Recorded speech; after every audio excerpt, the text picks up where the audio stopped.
है गाइस, तो welcome in our study channel. जैसा कि मैं आप लोग के लिए क्वेश्चन साइंस में लेकर आया हूँ, ठीक है। तो टाइम को वेस्ट न करते हुए स्टार्ट करते हैं। आपको ये टेक्स्ट बुक से रिलेटेड है, ठीक है, जो कि एमसीक्यू ऑब्जेक्टिव होते हैं एंड आपके एक्सप्लेन के साथ में, ठीक है। और जितने भी क्वेश्चन आपके किसी न किसी एग्जामिनेशन में आए, तो चलिए टाइम को वेस्ट न करते हुए स्टार्ट करते हैं। एंड हमारी वीडियो आपको अच्छी तो लाइक करें, कमेंट करें, शेयर करें एंड सब्सक्राइब करें। And thanks guys for watching. जैसे कि फर्स्ट क्वेश्चन आप लोग देख रहे हो, आवृत्त बीजों में सर्वसामान्य प्रकार का भ्रूणपोष कौन सा है। आवृत्त बीज पहले आप लोग को जानना होगा किसे कहते हैं। तो आपको एक पौधा का नाम है, ठीक है, जो कि आवृत्त बीजों पौधे में पाए जाते हैं। तो वही पूछ रहा है कि भ्रूणकोष कौन सा होता है। भ्रूणकोष यानी उसे कहते हैं जिस प्रकार एक पौधे का जो जन्म होता है ना, जो उसका शुरू में फर्स्ट में रूप, वही भ्रूणकोष कहलाता है। ऑप्शन है आपके दो क्रमिक समसूत्री विभाजन। एक बार पहले क्वेश्चन था समझते हैं। आवृत्त बीजों में सर्वसमान प्रकार का भ्रूणकोष कौन सा है, ठीक है। तो पूछ रहा ऑप्शन है दो क्रमिक समसूत्री विभाजन वाला एक बीजाणुज या तीन क्रमिक समसूत्री विभाजन वाला एक बीजाणुज। नेक्स्ट है एक समसूत्री अवस्था विभाजन वाला चतुष्कोण बीज। उपयुक्त में से एक से अधिक, इनमें से कोई नहीं। 5 भी ऑप्शन आपके ऑप्शन रहेंगे, जो कि यूपीएससी या सीटेट इस एग्जाम जो भी प्रिपेयरिंग कर रहे हैं बीपीएससी का, तो उनके लिए भी इंपॉर्टेंट है। SCGL, SSC and MTS for all of us examination. तो इसका गाइज राइट आंसर होगा आपको सेकंड नंबर, ठीक है, क्योंकि तीन क्रमिक समसूत्री विभाजन एक बीजाणुज होता है, ठीक है। And sorry for guys sound. And इसके हम लोग अब एक्सप्लेन के बारे में चलते हैं। तो इसका एक्सप्लेन देखिए यहाँ होगा। हाँ, भ्रूणकोष जिसे मादा युग्मक भी कहा जाता है, जो बीजांड की बीजांडकाय में मौजूद होता है, भ्रूणकोष एक गुरु बीजाणु से बनता है, ठीक है। भ्रूणकोष यानी कि हम लोग क्या पौधे जो होते हैं ना, जो भी बच्चे करते हैं, तो कौन मेल करेंगे फीमेल करेंगे, तो फीमेल ही करेंगे ना। तो भ्रूणकोष किस में होता है, फीमेल होता है, ठीक है, पहले जान लो। तो इससे मादा युग्मन भी कहता है, युग्मक भेद, जिसे बीजांड की बीजांडकाय में मौजूद होता है। भ्रूणकोष एक गुरु बीजाणु से बनता है, ठीक है।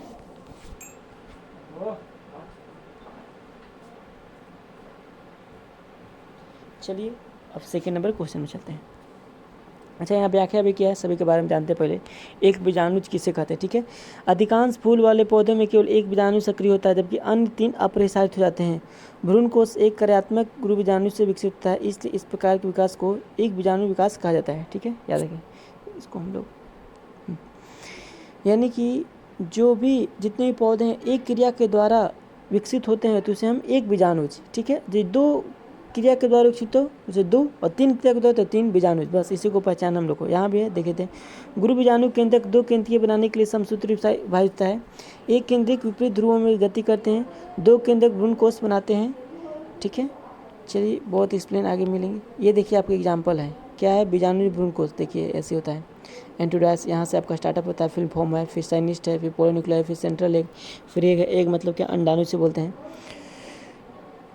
इसमें दो गुरु बीजाणु भ्रूणकोष में भाग लेते हैं। दो गुरु बीजाणु का केंद्रक दो समसूत्री विभाजन में गुजरता है और 8 केंद्रक भ्रूणकोष बनता है, ठीक है। अब आज सेकंड नंबर क्वेश्चन में आईसीबीएन नामक प्रतीक प्रक्रिया नियम बताता है। बताइए आईसीबीएन का पूर्ण रूप क्या होता है, यानी कि आईसीबीएन का full form international code for biological nomenclature या international code for botanical nomenclature, international committee of biological nomenclature. उपयुक्त में से एक से अधिक, इनमें कोई नहीं। तो इसका आंसर राइट क्या होगा, सेकेंड, यानी कि international code for botanical nomenclature. याद रखिएगा, international code for botanical nomenclature, क्योंकि इसके बारे में जानते हैं क्या होता है। तो शैवाल, कवक और पौधों के लिए अंतर्राष्ट्रीय नामकरण सहित उन नियमों और सिफारिशों का समुच्चय जो है पारंपरिक रूप से शैवाल, कवक या पौधे के रूप में जाने वाले सभी जीवों के वैज्ञानिक नामकरण को नियंत्रित करना चाहते हैं, चाहे जीवाश्म या गैर जीवाश्म, जिसमें नीले हरे शैवाल, काइडेट, कवक प्रकाश संश्लेषण गैर प्रकाश के साथ छोड़कर। यानी कि ये सब ये जो है ना international code for botanical nomenclature, यानी एक तरह से आप कह सकते हो कि एक रूप है। ये सब जानवरों को, पौधों को, पक्षियों को बचाने के लिए एक तरह से जो चलाया जाता है अभियान, वही हमारा, ठीक है। याद रखिएगा। 2011 से पहले इसमें कोड ऑफ बॉटनिकल नोमेनक्लेचर कहते था। इससे पहले हम लोग क्या कहते थे, ICZN, आप जानते हैं। ICNP, ICTP क्या है, इंटरनेशनल कोड ऑफ। देखिए पहले ICZN मतलब क्या होता है, international code of zoological nomenclature, ठीक है। ICNP यानी कि international code of nomenclature of bacteria, ठीक है। ICNP सब में सेम लग रहा है, ठीक है ना, इंटरनेशनल कोड ऑफ नोमेनक्लेचर। बस बी रहेगा तो बैक्टीरिया और एन रहेगा तो आपको ZN है तो जूलॉजिकल हो जाएगा। एंड आपको NP था तो ये पढ़े international code of nomenclature of prokaryotic, PICNP, ठीक है। इस कोड का उपयोग प्रोकैरियोटिक जीवाणु के नाम से किया जाता है। ICTP का तो international code of viral nomenclature, ठीक है, याद रखिएगा। भी से वायरल होता है। यह international committee of taxonomy of virus का अनुसरण करता है या विषाणु के नाम से नियंत्रित करता है, ठीक है। तो उम्मीद करते हैं आपको समझ आ गया हो। अब आते हैं क्वेश्चन नंबर 3 पे। एक प्रतिदर्श में पूरक अनुक्रमों की पहचान करने के लिए उपयोग डीएनए के छोटे खंड को क्या कहते हैं? यही सब एग्जाम में क्वेश्चन आते हैं और हर बच्चे लोग एग्जाम में छोड़ देते हैं, ठीक है। इसीलिए इसको ये मत समझिएगा कि अरे बहुत टफ है या नहीं आ रहा है, नहीं आ रहा तो छोड़ देंगे, नहीं। ऐसे ही क्वेश्चन आते हैं जो कि 2-3 नंबर से आपको कट ऑफ में पीछे आता है, तो इसको जानना बहुत जरूरी है। एक प्रतिदर्श में पूरक अनुक्रमों की पहचान करने के लिए डीएनए के छोटे खंड को क्या कहते हैं? प्रोब, मार्कर, वीएनटीआर, इनमें से कोई नहीं बताइए। तो इसका आंसर होगा प्रोब, याद रखिएगा।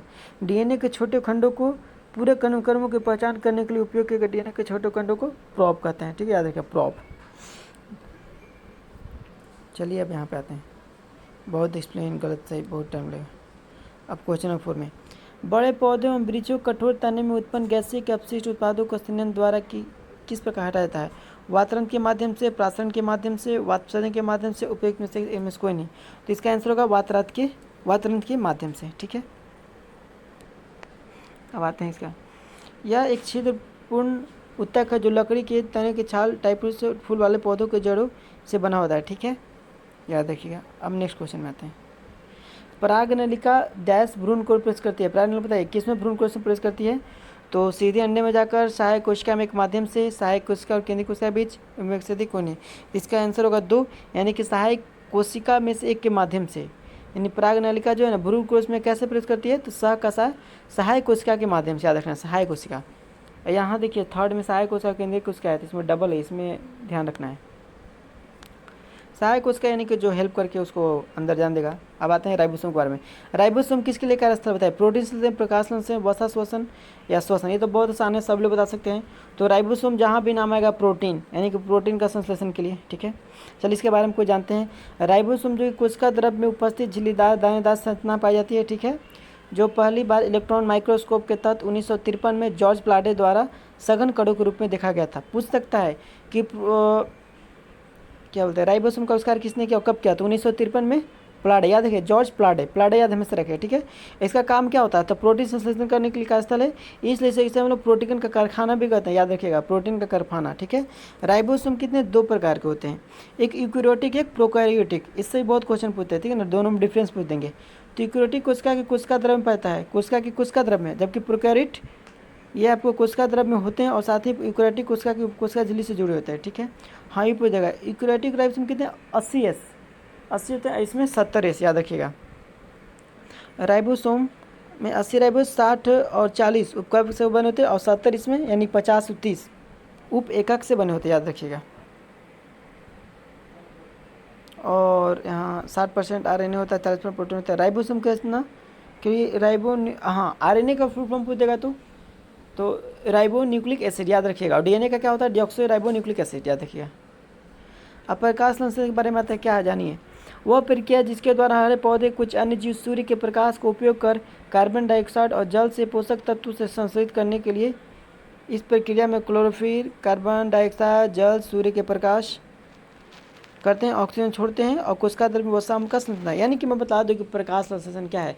हरे पेड़ पौधे जो कि सूर्य का रोशनी उसको चाहिए, मतलब अपना जो भोजन तैयार करती है ना, किसके द्वारा? जल, उसके लिए क्या क्या चाहिए? सूर्य का प्रकाश चाहिए, जल चाहिए, कार्बन डाइऑक्साइड चाहिए और ऑक्सीजन छोड़ते हैं, ठीक है। कार्बन क्लोरोफिल चाहिए, कार्बन डाइऑक्साइड चाहिए, जल चाहिए, सूर्य के प्रकाश चाहिए। 4 चीज़ याद रखिएगा, हमेशा आते हैं एग्जाम में। इसमें से 4 को ऑप्शन देगा, बोलेगा इसमें से बताइए कौन नहीं है, ठीक है। तो ऑक्सीजन तो हम लोग ऑक्सीजन छोड़ता है ना, तो 4 चीज़ लेंगे ना तब अपना पौधे खाना बनाते हैं, भोजन तैयार करते हैं और इस प्रक्रिया को हम क्या कहते हैं?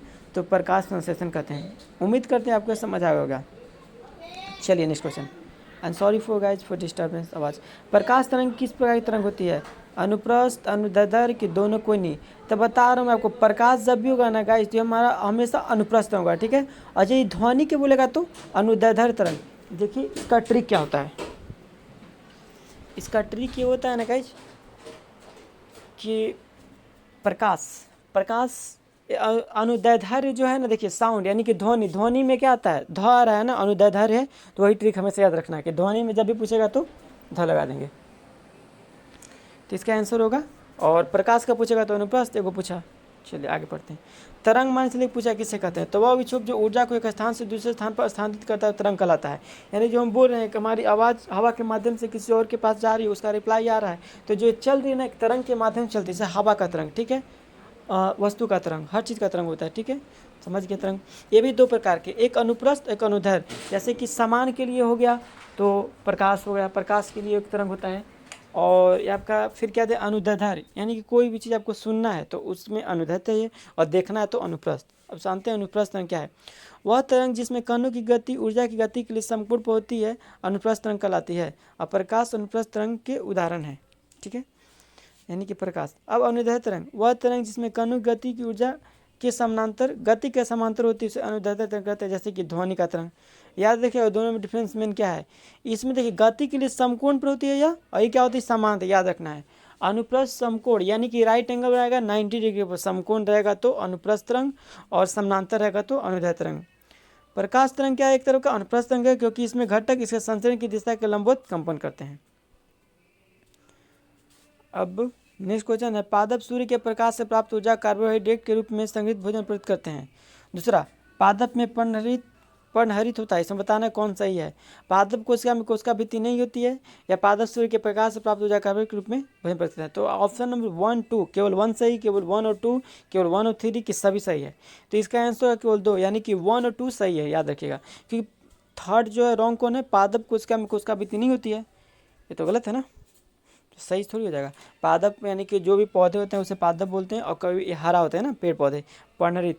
और बतला दूं कि पेड़ का जो पत्ते का रंग होता है हरा क्यों होता है, तो उसमें क्लोरोफिल पाता है ना, इसी कारण से, ठीक है। और यदि हमारा पूछ जाएगा ब्लड का रंग जो है रेड क्यों होता है, तो हीमोग्लोबिन का रंग, ठीक है। चलिए उम्मीद करते हैं समझ गए।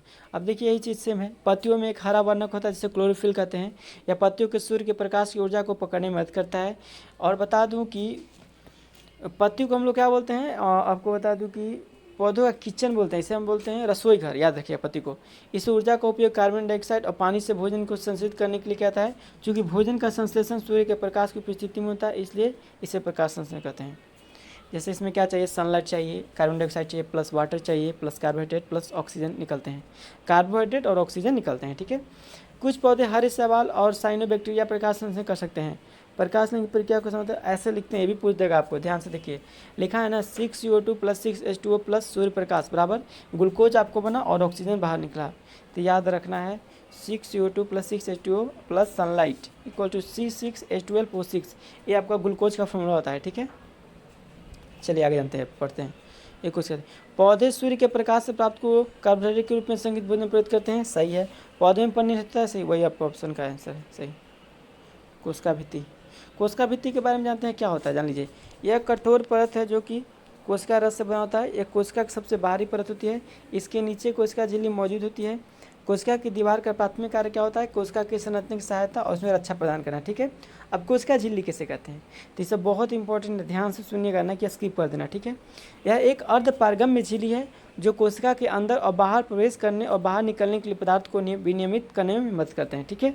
नाभिक क्या होता है, तो यह कोशिका का एक महत्वपूर्ण हिस्सा है, क्योंकि कोशिका को सभी जानकारी डीएनए और विकास और कोशिका विभाजन के लिए अनुवांशिक अध्ययन करता है। यानी कि सभी जानकारी, डीएनए का विकास कैसे करना है, कोशिका का विभाजन अलग अलग बांटना है, आनुवंशिकता का जानकारी देना है, तो हम किस में जाएंगे, नाभिक में, ठीक है। यह क्वेश्चन आपका अधिकतर आता है, कोशिका झिल्ली क्या होता है, तो अर्धपारगम्य झिल्ली है। कोशिका कैसा झिल्ली, अर्धपारगम्य झिल्ली। चलिए अब आते हैं रिक्तिका के बारे में।